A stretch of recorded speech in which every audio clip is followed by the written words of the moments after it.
Today we are going to talk a little bit about how to protect your teen from risk.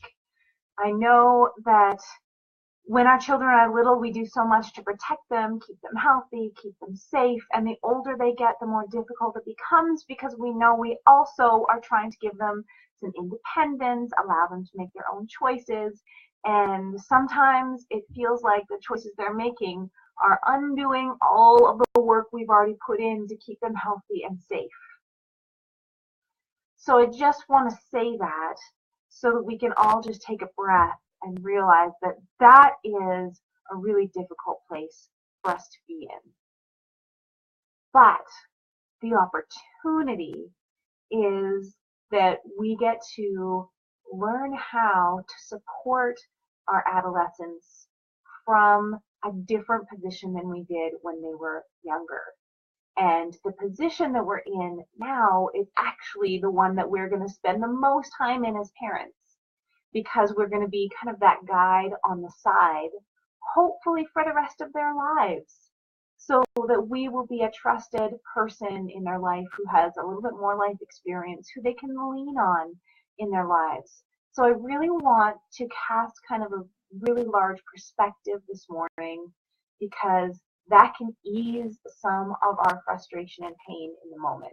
So if you think about, the lifespan of your parenting life, the time when they're an infant, I'll do it this way, it makes more sense. The time when they're an infant is very small, and then a toddler, and those childhood years, that takes really hands-on direct management and providing a safe environment physically for our kids, really checking out who the people are that they spend their time with, who we trust as caregivers, and then we have this time, which is most of our child's life as they grow into an adolescent, a young adult, and then in their own adult life. That's when we will be parenting the most of our lives and of our child's life, is with them being able to make independent decisions. So know that this is a new stage for your adolescent, and it's a new stage for you as a parent because you really are stepping into a role of being a powerful guide from the side of their life and not being directly in it right next to them with them. So I want to share with you a huge secret about how to protect your teen from risk. And this is so incredibly powerful that it really shouldn't be a secret at all. But I have found in working with teens for over 14 years that no one is talking about this. In fact, I shouldn't say no one because someone is. Dr. Lisa Miller has done an incredible body of research where she has proven that this secret is true. And when I reveal this secret to you, a lot of you will say, yeah, I kind of already knew that. I, maybe didn't have the data, but I knew that that was really valuable. Here's the thing about teens taking risks, which means maybe getting in a car with someone who's high, having unprotected sex, maybe it's taking drugs when really we have no idea what might be in that little pill or in that drag that they're puffing on. And we wonder, like, why would they do that? And part of it is an incredible gift of adolescence is they seek out novelty. They're looking for something new that they haven't tried before. And that is brilliant because as humans, we thrive on variety, on things being a little bit different. So here's an example. Yesterday, I went cross-country skiing. I hadn't done that in over 7 years, and it just fueled me and filled me up because I love it. It was wonderful. It was something different I hadn't done in a long time. And so I want you to hear that that novelty seeking is a brilliant part of adolescent life, and it also can infuse life into our lives as parents when we kind of get into a routine and a pattern that works. That's great, but sometimes we need to try something novel and different to really infuse more life into our lives. So that is the beautiful side of novelty seeking. The dark side of novelty seeking is it sometimes leads to risky behavior. And the other part is that teens don't always have the life experience or the brain development to anticipate long-term consequences of their actions. And so that can lead into some dangerous places. Another piece of this puzzle is that adolescents sometimes feel like, what difference does it make? What does it matter if I do that? I want to try it. I'm going to go for it. And here's where this big secret comes in. Dr. Lisa Miller has proven that adolescents who feel connected to something bigger than themselves are less likely to take risks that are dangerous. Now let's unpack that a little bit. So Dr. Lisa Miller has written this beautiful book called The Spiritual Child, and in that book she describes the research that she has done on this. She says we all are yearning for spiritual connection, and this is most intense in the adolescent years and also in midlife. And so it is no accident that adolescents and people in their midlife are together in families at the same time, and this can be an incredible catalyst for spiritual development. Now, if me talking about spiritual development all of a sudden makes you feel like, I am not really very spiritual, I'm definitely not religious, or I am, but I am not sure what she's going to say next, if it will really align with what I believe. And here's what I want to say to you. Let's open up our definition of spirituality. And that's what Dr. Lisa Miller does so beautifully in her book. She describes feeling connected to something bigger than yourself. And that's so beautiful because it really does cast kind of a different view on our lives if we know that we are one part of a much bigger puzzle that may be mysterious to us. We don't have to understand all the ways that that works, but just having a sense or even a curiosity or wondering if our lives are a part of something bigger can have protective factors, because we recognize in some way that our life actually is connected to so much more. And so that puts a lot more weight on the decisions that we make, and it makes us think twice. Am I going to step into this? Well, I'm not so sure, because I think maybe my life has a bigger purpose than just that one moment. So spirituality, in Dr. Lisa Miller's book, she gave some great examples. That could mean something as simple as feeling connected to a team spirit. Recognizing that my actions are part of this community, this team, and so it makes a difference what I do. It makes a difference how I show up.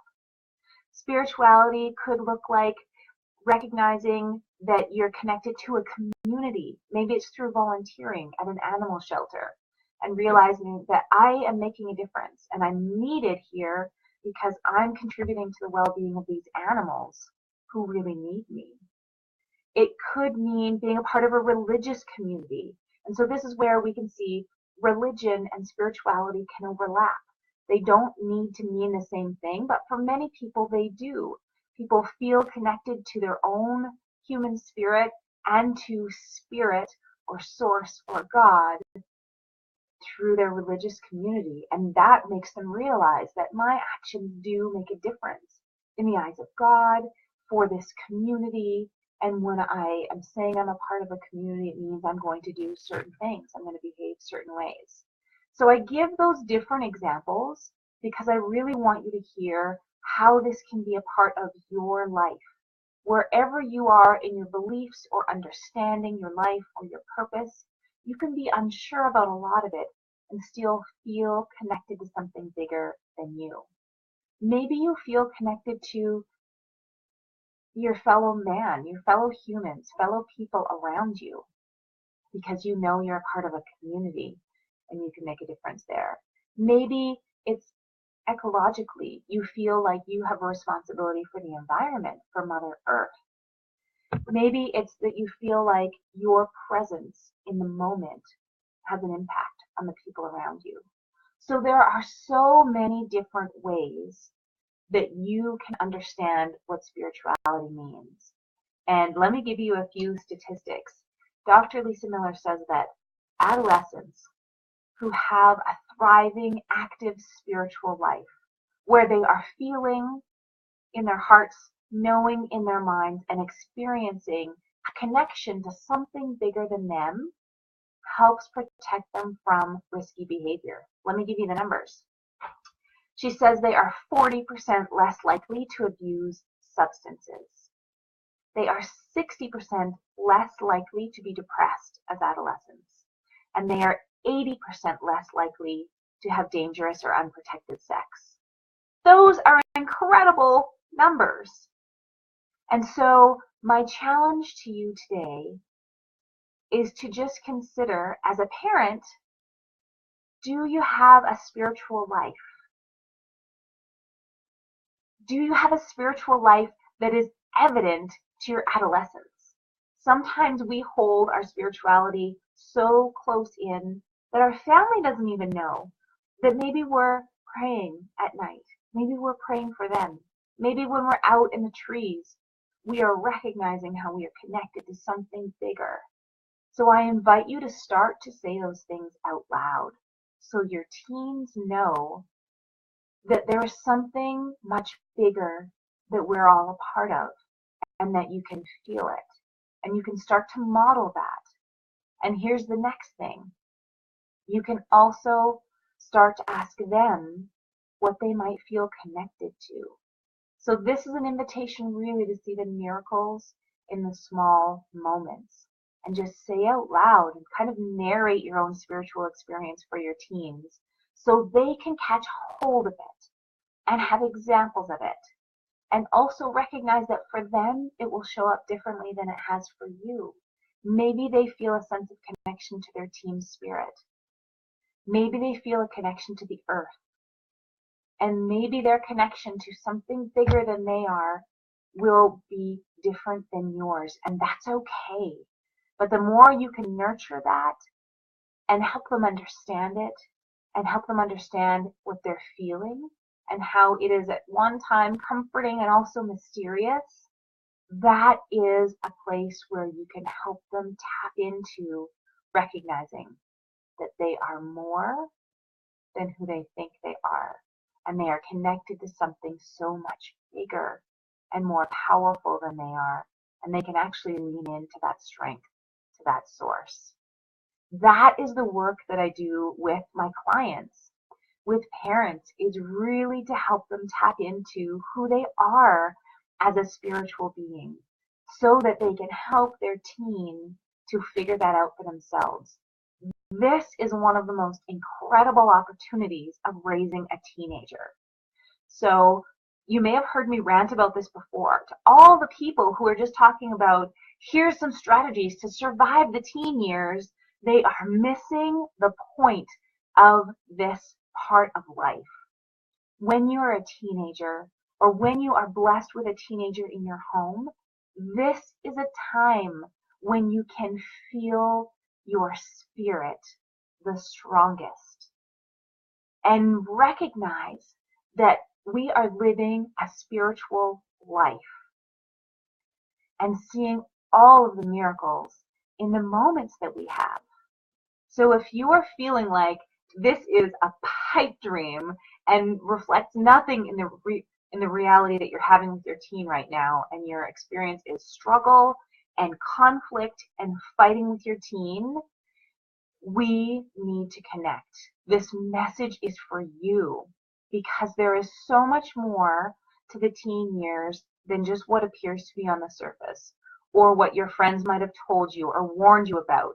Maybe your friends have said, just wait until they're a teenager. And now you are seeing all of this teenager behavior, and it feels heavy, and it is a struggle.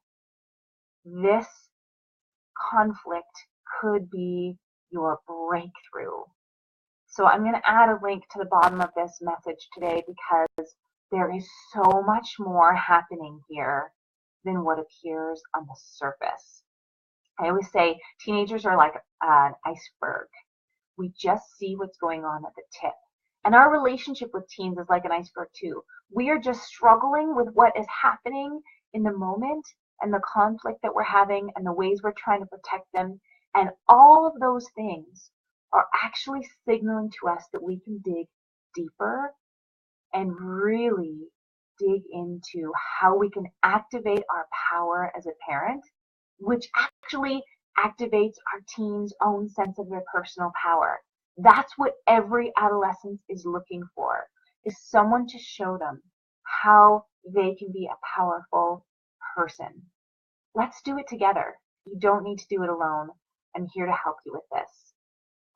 So from my heart to yours, I hope this has given you a glimpse of what is possible for you.